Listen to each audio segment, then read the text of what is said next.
Conversão entre tipos. O primeiro tipo de conversão que nós vamos ver é o casting, tá? Então, anteriormente nós falamos aqui que Java era estaticamente tipada, que significava que toda variável deve ser declarada com seu tipo de dado. Então, por isso, né, na hora da compilação, já tem que ter um tipo de dados relacionado a cada variável. Agora, Java também, né, vamos definir que Java é fortemente tipada. Então, uma linguagem pode ser estaticamente tipada ou dinamicamente tipada. Java é estaticamente tipada. Uma linguagem também pode ser classificada como fortemente tipada ou fracamente tipada. Java é fortemente tipada. O que significa? Quando uma linguagem é fortemente tipada, você não pode, por exemplo, misturar tipos diferentes sem uma conversão explícita. Então, eu não posso somar dois tipos de dados diferentes sem fazer uma conversão antes. Então, eu não posso fazer a soma, nesse caso aqui, de um número inteiro com um número decimal,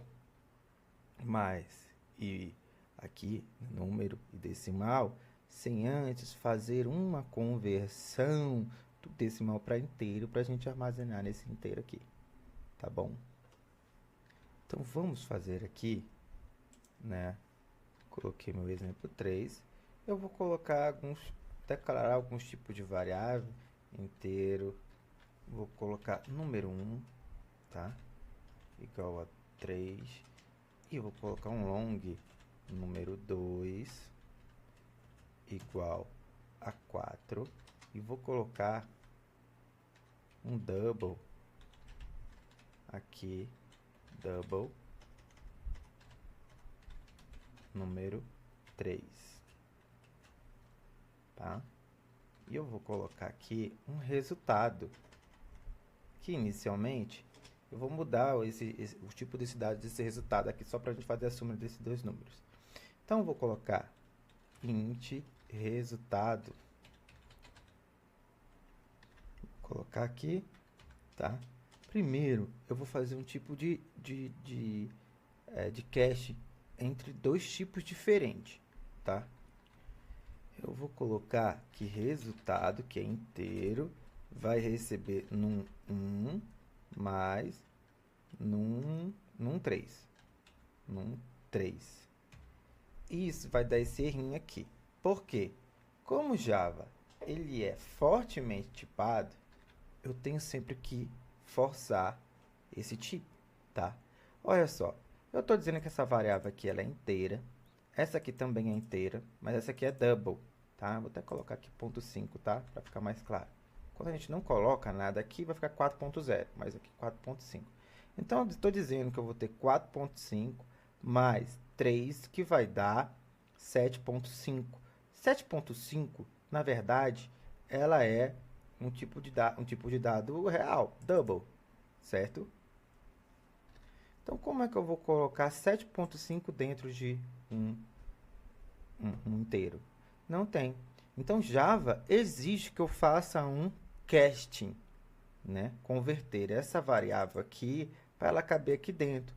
Então, eu tenho que colocar entre parênteses aqui, eu vou converter essa variável número 3, tá? Para int. E aí, ela resolve aqui a parada. Eu chamo isso daqui de casting explícito. Explícito. Tem um probleminha aqui, gente. Bom, aqui, ó, 3, 7,5, 7.5 mais 1 vai dar, quer dizer, 3 mais 4.5 vai dar 7.5. Eu vou colocar isso dentro de uma variável inteira, que não cabe ao ponto flutuante. Então, o resultado disso daqui vai ser um inteiro. Então, eu vou ter uma perda de precisão aqui. Então, eu vou perder esse 5 bem aqui. Quer ver? Ó? Deixa eu colocar aqui para ver como é que sai. Eu vou colocar aqui o nosso resultado. Vamos ver como fica.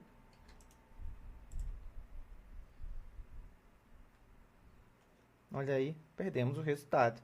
Mas eu fiz aqui o nosso caching explícito. Eu peguei e converti isso para cá, para inteiro. Bom, eu que é, corri o risco, tá bom? Disso aqui ser um, um ponto flutuante. Se eu colocasse só 4, ia ficar 7 mesmo, não ia perder nada. Então é um risco que eu corro de colocar aqui esse caching explícito, né? Essa conversão desse número aqui para inteiro, tá bom? E isso acontece em todos os tipos de dados diferentes. Eu vou fazer a soma aqui de um inteiro com um double, tipo de dados diferente, tá? Inteiro com um double, né? De um float com um inteiro, né? Ou não posso fazer nem com char, com um inteiro. Então, entre tipos de dados diferentes, eu tenho que fazer esse casting explícito aqui, tá bom? Correndo o risco de eu perder a precisão, porque o número inteiro não vai caber um número ponto flutuante, né? Aqui.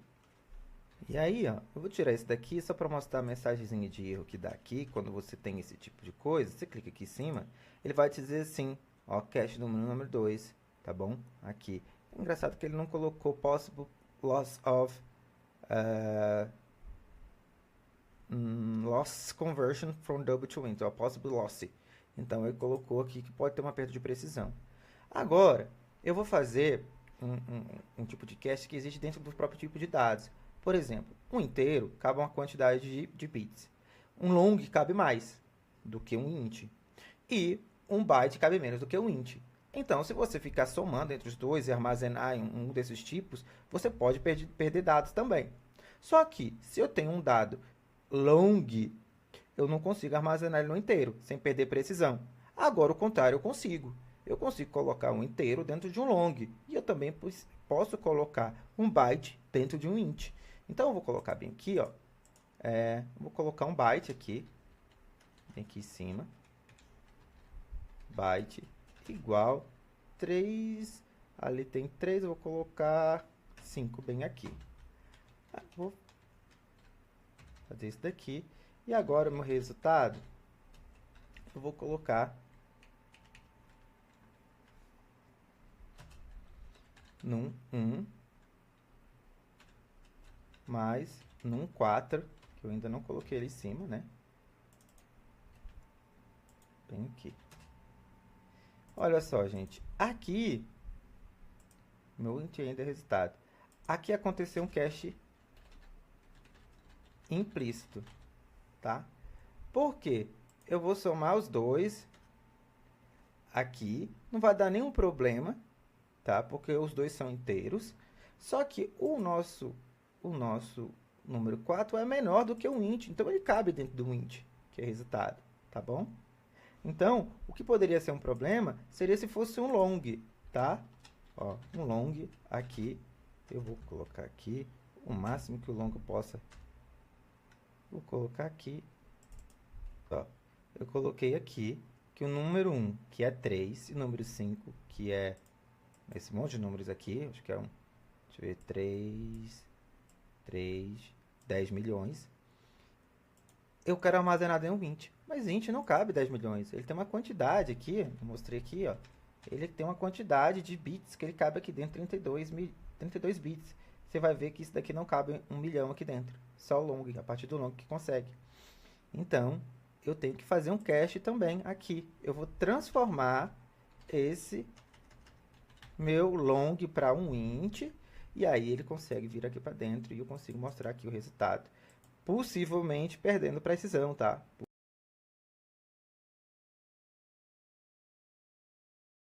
Basicamente, falando, recapitulando o caching, porque Java é fortemente tipado, misturar tipos diferentes sem uma conversão explícita, ou seja, sem aquele caching ali, essa palavrinha int aqui, né? Eu vou, por exemplo, esse decimal aqui, estou convertendo para inteiro, vou somar com inteiro e armazenando inteiro, né? Se eu não fizer isso, né, ele dá um erro de compilação. Importante a gente salientar aqui que o caching ele acontece somente entre os tipos primitivos, tá bom? Só entre os tipos primitivos. Então, só recapitulando, a gente faz o caching, né, quando a gente tem um tipo de dado diferente, né? Por exemplo, eu quero armazenar um long dentro de um float. Eu tenho que fazer um caching, porque os dois são diferentes, olha só, aqui. Né? A natureza é diferente, porque um é ponto flutuante e outro inteiro. A quantidade na memória também é diferente. Como é que eu vou armazenar 64 e 32? Tem que fazer um cache e correr o risco de perder dados. Na hora que eu posso fazer um cache implícito, né? Quem faz é o próprio Java, que é quando eu tento colocar um byte dentro de um int, de boa, porque 8 cabe dentro de 32. Um short dentro de um int, porque 16 cabe dentro de 32. Agora, eu não posso colocar um long dentro de um int, porque 64 não cabe dentro de 32. Tá bom? Isso dentro do mesmo tipo de dados. Entre tipo de dados, a lógica é a mesma, porque eu vou perder precisão entre tipo de dados aqui diferentes. Tá ok? Então, é isso que a gente tem que fazer o caching, né, quando a gente está trabalhando ali com dois tipos de dados diferentes. Conversão de objetos para tipos primitivos.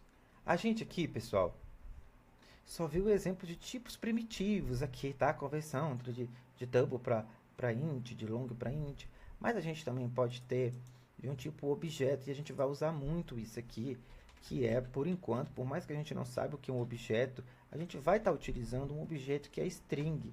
E aí, isso é importante, porque quando a gente estiver usando o JOptionPane para pegar dados do usuário, até agora só estamos mostrando dados e colocando os dados diretos nas variáveis.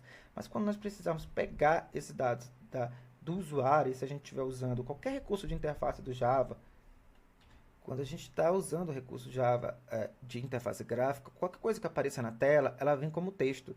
Então, eu tenho que converter esse texto para o tipo de dados que eu estou utilizando. Por exemplo, aqui, eu vou colocar string num1, que é a soma de dois números, 2, tá? E aqui, string num2, 2, que é igual a 3, né? No Java, gente, eu vou colocar que ele é um inteiro igual num1. Eu tenho um inteiro que estou querendo somar no 1 com um 2. Olha só. Ah, professor, eu posso fazer simplesmente aqui, então posso fazer um caching aqui, int1 e int aqui. Ó, não dá.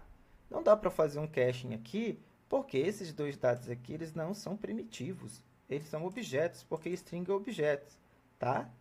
E aí, porque eu estou usando esse exemplo, como eu disse anteriormente, nas interfaces em Java, sempre a gente está pegando tudo como texto. E a gente vai ter que fazer essa conversão aqui. Só que é entre um tipo objeto para um tipo primitivo. Como é que eu faço isso? Eu tenho que fazer assim, ó. Num 3, vai ficar bem grandezinho o código, tá?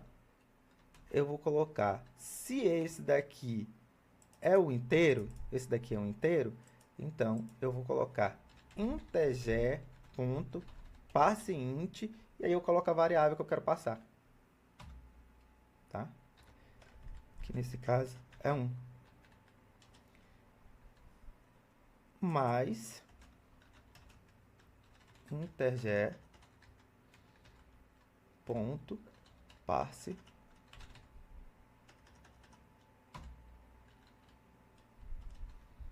que é o número 2. Olha só, aqui é para tipos primitivos, aqui é para objetos. Então, estou transformando esse objeto num, que é um texto, para inteiro. Somos dois inteiros e armazeno no inteiro. Tá bom? Ah, professor, e se eu tivesse aqui não fosse, se fosse um double? Bom, não teria problema nenhum, né? Desse jeito, porque um inteiro, ele cabe dentro de um double. O contrário é que não cabe, tá? Um double é que não cabe dentro de um inteiro, porque senão vai ter perda de precisão. Mas um inteiro, um dentro de uma variável de double, não vai ter nenhum problema. E se eu tivesse bem aqui, ao invés de ser 1, se fosse 3 aqui, seria 3.5. Então, vai dar 5.5. Aqui, ó, aqui não vai dar nenhum erro, gente, porque aqui é um texto, o compilador não entende que aqui, isso aqui é um valor real. Mas eu, como programador, se eu já sei que isso daqui vai ser um valor real, eu tenho que mudar para converter isso para um double. Então, aqui vai ser double, parse double, tá? Double, parse double. Agora sim, eu estou convertendo isso aqui para um double, vai ficar 3.5. Vou somar com o inteiro e vou armazenar num double, tá? E aí eu posso mostrar aqui, né?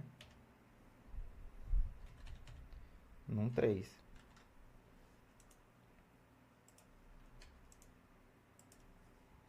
Executei aqui, ó.